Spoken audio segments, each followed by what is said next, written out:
What's up, guys? Welcome back to Burn the Ship, the podcast that inspires entrepreneurs to go all in on their business. And today we have on Tom Bass. Thank you so much for coming in. Oh, thanks for having me. So tell me a little bit about your business. So, Mr. Grout specializes in regrouting, recaulking in your shower stall in your bathtub area. Caulk, believe it or not, grout, it can go bad. It can crack. It can get old. And the problem is it looks bad, but also it can let water into places that you don't want it. And then eventually over the long term, that can cause some damage. So it's a good idea once in a while to have someone like myself come in and check your showers to find out what flaws you might have and to see if there is some crack grout, bad caulk, it's old, and sometimes it's just unsightly looking and it needs to be changed. So, and that's what I do. Yeah, there's it's like that, it almost looks like mold or something, right, in the grout when it goes bad. Like I just see old renovated, like homes that are getting renovated, Right. and it looks like dark. That's what it is. Could be. It could be that over the course of time, the moisture, there's always moisture in the shower. It could have changed the color of the grout, and you're starting to see some mildew forming. And on caulk as well, water sits on it all day, and sometimes eventually it just starts to turn the color of it. And then once it starts to peel back, then you get water. Water actually is getting behind it, right? And now it's irritating it and it's destroying it from inside. So that's what you're seeing is those little black spots. And it's not really a matter of cleaning anymore. A lot of people think, well, I'm cleaning it, it's not getting clean. It's not that it's not clean. It's time to replace it. Okay, gotcha. So what did you do before you started this business? That's a story. So I was in the mortgage business for a long time, and I was a loan originator and having great success with that and enjoying myself, but started to get this, I don't know, is this what I'm going to do for the next 30 years, sit at my desk and make loans? And it was great. But I also, when I was a kid with my dad, we were very handy at the house, and we were always in some kind of trouble, hanging wallpaper or painting or building a shed or something. And I enjoyed that tactile use of my hands and doing something. So I started to look at other career choices of maybe being in the home improvement industry. And to move it along a little bit, a friend of a friend did ceramic tile. I went on some of his jobs and said, I could do this. It's artistic, which I liked. And you do have to have some precision, which I liked. And once in a while, somebody would ask us to recaulk a tub or regrout in their bathtub area. So we would do that. Now, there's a bend in the story. Right around that time, too, I've always wanted to be an actor. So started doing community theater here in Atlanta and decided to go to drama school. Oh, So wow. I applied to drama schools in New York, got in, and all of these things kind of came together at the same time. So I was transitioning out of the mortgage career, was going more with this one guy on some of his jobs, but then decided to move and went back north where I'm from and went to school and was doing that for 8 years. Was up in New York doing that life. And 08 came. I was married at the time, and now we're having babies. And my wife was from down here and wanted to come back home. So we moved back here to Atlanta. 2008 was not a good time to be in the mortgage business. So what do I do, right? And I did not have what you would call a conventional job for 8-9 years. I had Mr. Grout in my pocket. So, well, let's see if I can regrout, recaulk shower stalls and bathtub areas, and it took off. That's awesome. So That is a that's how- crazy story. It is. From mortgage, acting, and now Mr. Grout. Home improvements, yes. Yeah, that's crazy. You went back, she went back to her roots, moving back down here, and you went back to yours from your childhood. Yeah, for a minute. Yeah, that's awesome. Yeah. So how long have you owned Mr. Grout? So I've been doing it in earnest since 2008. So I guess it would be closing in on 17 years now. In the summer, it'll be 17 years. That's awesome. So are you just based in Georgia? How does that work? Correct. Is it just you? It's just myself.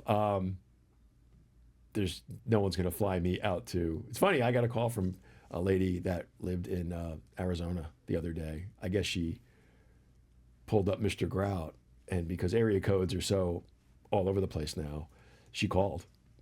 And she's like, I live in such and such town. I'm like, where is that? And she's like, how do you not know where? And we start talking. And I was like, where are you? And she said, Phoenix. And I'm like, I like it out there. You want to fly me out? I'll fix your shower for you. I'll take the trip. I'll take the trip.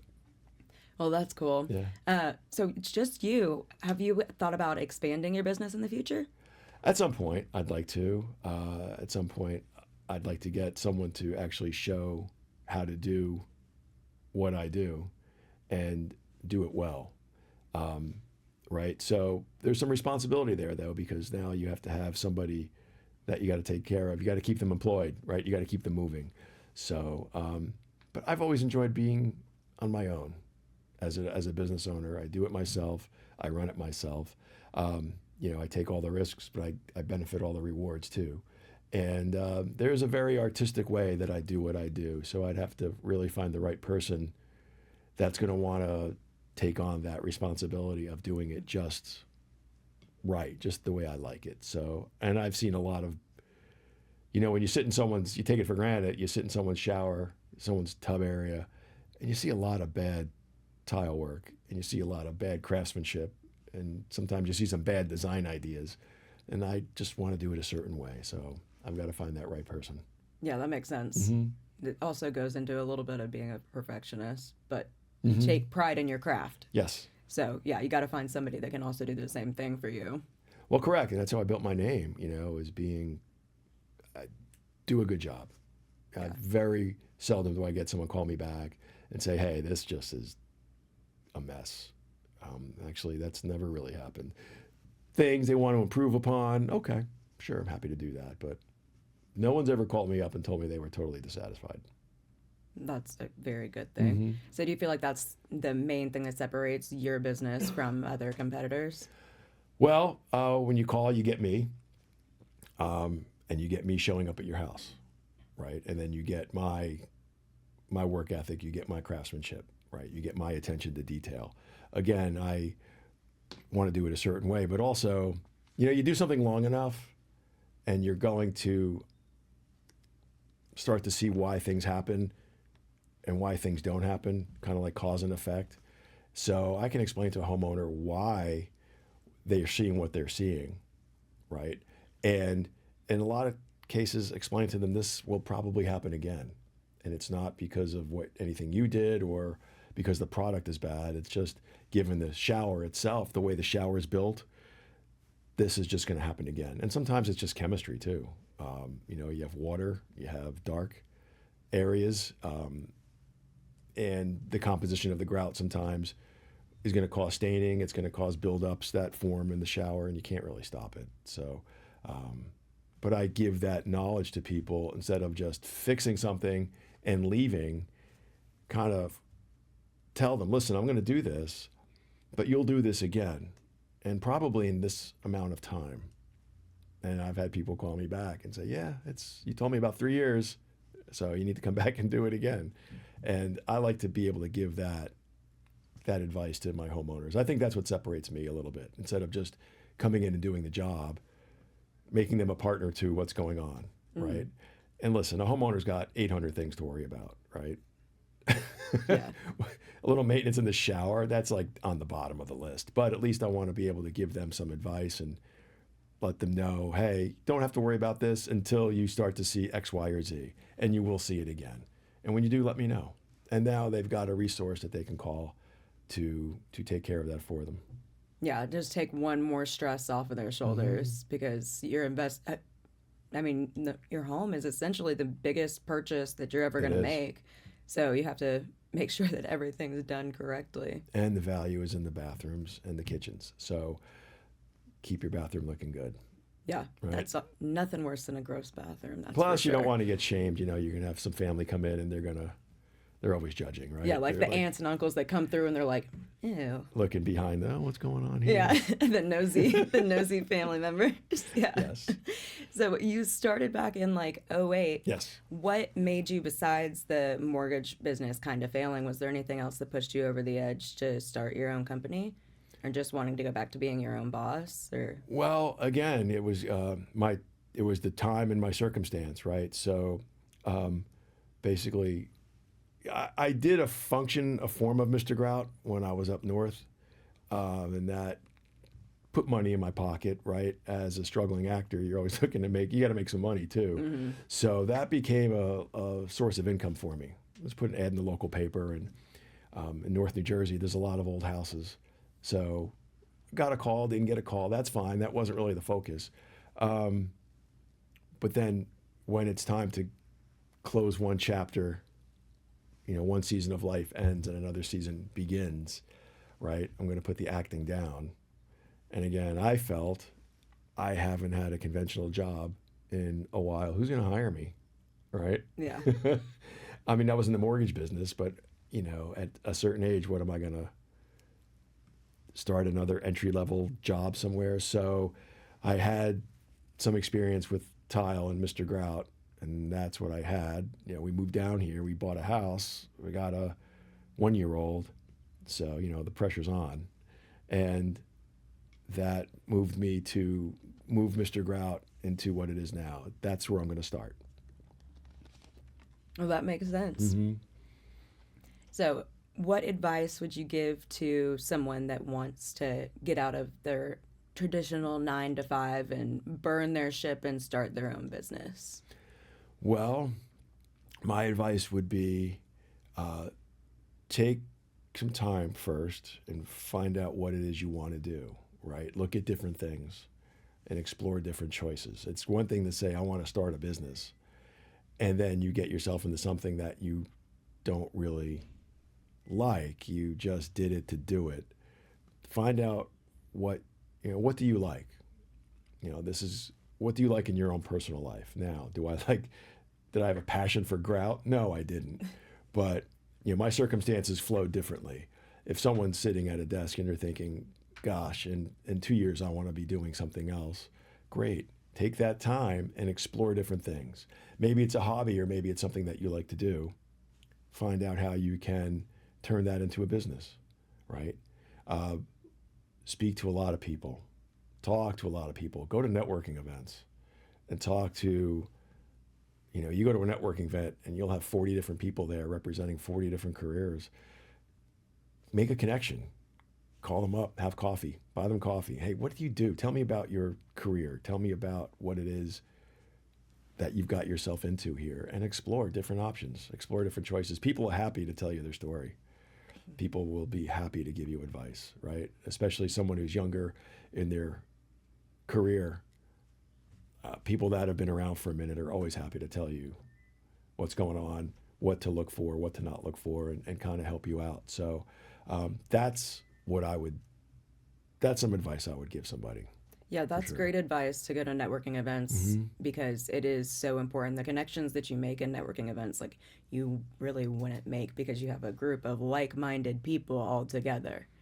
And yeah, most of the time they're very willing to help out, somebody that has aspirations to start their own business. You also have to be willing to go backwards a little bit too, right? So when you're going to start your own business, and especially if you're in your own pocket, don't expect Rome to be built in a day.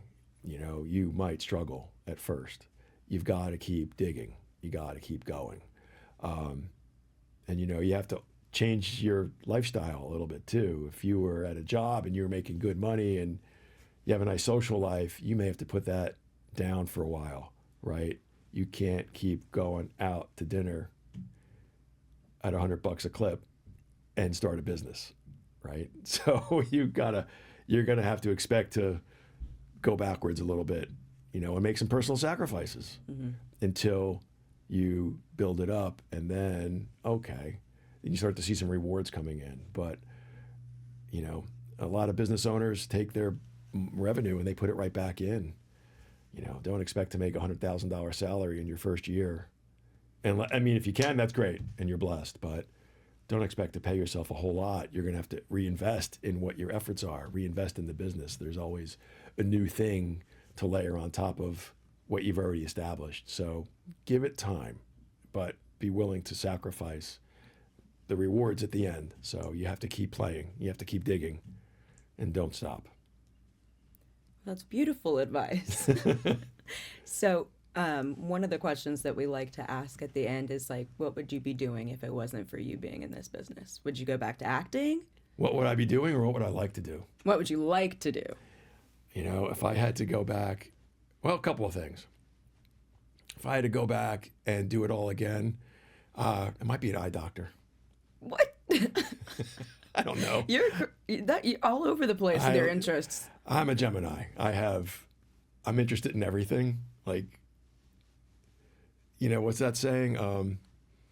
Jack of all trades, master of a few. But, you know, interested in everything.